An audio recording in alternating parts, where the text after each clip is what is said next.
Many publishing houses are actively working on translating such texts.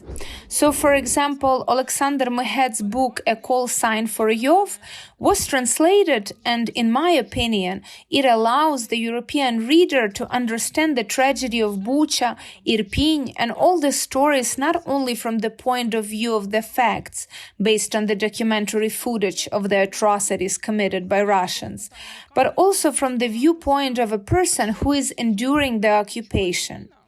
And Alexander is interviewing his parents. That is, first of all, he also goes through the experience of his parents who are enduring the occupation, and he is unable to do anything about it. Second, he shows how a person under occupation feels through the prism of this interview. And this gives more space for empathy and compassion. This gives more space for understanding a little from the inside. And this gives, of course, more room for it not to be perceived as just some dry facts that the tragedy happened. We once again see a person at the center of these tragedies. Just like Tamara Goricha-Zernya's story Dotya, it has also been translated into many languages and won the Shevchenko Prize in our country.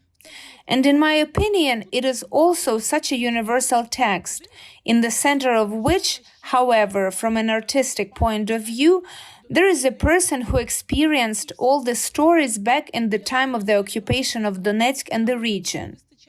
In my opinion, we somehow still lack the books about those who left then and had to evacuate from Irpin later.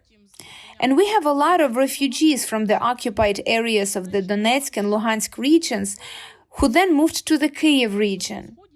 Perhaps these texts have already appeared or are being worked on somewhere, but I haven't heard about them yet. But it would be interesting for both Ukrainian and European readers to show the story of a double refugee.